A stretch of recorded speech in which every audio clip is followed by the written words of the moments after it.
Good morning, students. Class 10th. Before starting my first chapter, first of all, please note down your first unit test syllabus. So, lesson number 1 and lesson number 2. Lesson number 1, the first war of independence. The first war of independence. And lesson number 2, growth of nationalism. Growth of nationalism. These are the two chapters from history, and the first chapter, that is the Union Parliament. That is the Union Parliament from civics. Once again, lesson number 1 and lesson number 2 of history, and lesson number 1, that is the Union Legislature or Union Parliament from civics, lesson number 1. So first of all, we are going to start with the history chapter, the first war of independence, also called the revolt of 1857. The revolt of 1857. So, as all of you know, that India was ruled by the Britishers for a number of years. These people, they came to India for trade during the time of Jahangir. We have already read all these things in 8th class also. So, Britishers, they came to India during the time of Jahangir, and they asked for the permission to start trade in India. Jahangir permitted them to do the trade, and they established their factories in order to start the trade from India. Later on, as the Mughal Empire started declining, and due to many other factors, due to many other causes, the Mughal Empire slowly it started declining, and powers, they came into the hand of the Britishers. So you can say that the Britishers, they became the rulers as they came as a trader to India. So what were the causes? After that, after getting the powers in their hand, they started doing the administration accordingly. And there were many causes, you can say. It was political causes, economic causes, military causes, social causes, which led to the first war of independence, which took place in 1857. Now, in your syllabus, we are going to do with the political causes, socio-religious causes, economic causes, and military causes. First of all, we will start with the political causes. Under political causes, the first cause, it is the policy of expansion. Britishers, their policy was to expand their territories. So in order to expand their territories, they had the Battle of Plassey, okay, and they had you can say Battle of Buxar.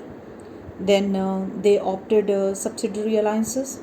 They opted doctrine of lapse and many other ways in order to expand their kingdoms, or you can say that in order to get more and more areas under them, they opted different policies. Now, the 4 different ways by which they were going to increase their empire, the first one was by outright wars. So, from the word wars, it means that they had a war with the different rulers. So, they had a Battle of Plassey, they had a Battle of Buxar, then they had Anglo-Mysore Wars, clear, and then they had a second Anglo-Sikh war also, clear. Then third Anglo-Maratha wars, clear. So by fighting with these different kingdoms, they were able to control Mysore, they were able to control Marathas, they were able to control Punjab, and by getting those territories, they were able to expand themselves. Clear? Later on, not only these area, they conquered Sindh also, and many of the territories of Assam and many other places, and by doing so they expanded their empire. This was the first method which they opted in order to increase their powers, or in order to get more and more territories under them. The second method which they opted was the subsidiary alliances. Clear? So in order to get the control, Lord Wellesley, he introduced a subsidiary alliances. So it was a kind of an agreement between the British East India Company and the Indian princely states. Yeah? And under this agreement, the rulers, the Indian rulers, those who will agree with these subsidiary alliances, with this agreement, Britishers, they will be supporting them. Now, what was the conditions under this agreement? The first one was accept the Britishers as the supreme power. So they will accept the Britishers as the supreme power. Secondly, the rulers, those who want to sign on the subsidiary alliances, they will not have any kind of relations with any other people, or with any other powers other than the East India Company. Third, they will keep a British resident all time in their court, and he will be paid by the Indian rulers. Fourth point, they will also maintain the troops, that is army. They will keep the troops in their army, in their kingdom, and all the requirements, including their you can say accommodation, their salaries, their eatings, etc., will be bared by the rulers, those who have kept them in their territories. And the last one virtually lost their independence. Just on the namesake, they were the rulers. Otherwise, all the decisions, they will be taken by the Britishers. So many of the states, they entered or they signed on this agreement with the company. The third method which was adopted was the doctrine of lapse.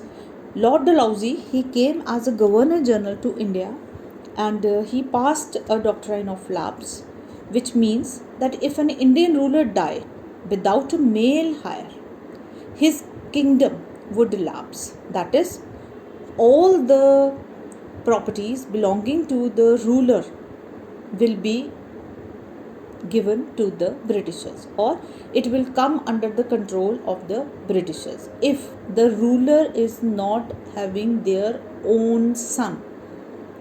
And many of the prominent states during that time, like Jaipur, Sitara, Sambalpur, Udaipur, Nagpur, even Jhansi, these kings, they were not having their own child, own son, but they have already adopted the son.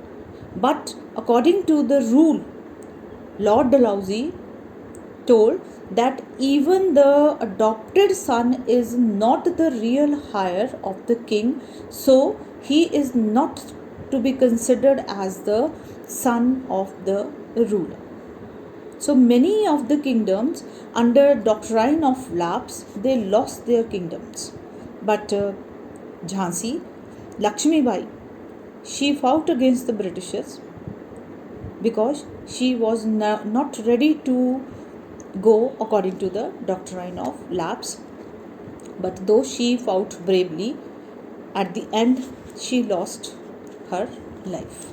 And the fourth point, it is on the pretext of allied misrule.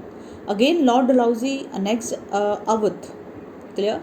He decided that Awadh was being misgoverned and British rule were needed to ensure proper administration. Means Lord Dalhousie, he told that Awadh is a big province, and being a big province, it is very difficult to have a good administration over there. So they wanted that these Awadh should come under the control of the Britishers. So Lord Dalhousie, he justified the annexation of Awadh, and he told that if Awadh will come under the control of the Britishers, so King, the Nawab, will remain as it is, and the people of Awadh will be treated properly. But later on, when this Awadh was annexed by the Britishers, so people of Awadh, they have to face a lot of problem. They had to pay high taxes, land revenue, additional taxes on food, houses, etc. Then dissolution of the Nawab of Awadh army and administration threw thousands of nobles out from the job. Then Britishers, they got the estates of the Tulukdars or Jamidars. Clear? The company's sepoys, of whom 75,000 were from Awadh, they were under the worst condition. These soldiers had helped the Britishers to conquer the rest of India, but they resented the fact that their homeland has come under the foreign rule. So Awadh, you can say that Awadh was taken by the Britishers by a misrule, by, you can say, by wrong promises made by the Britishers to the Nawab of the Awadh.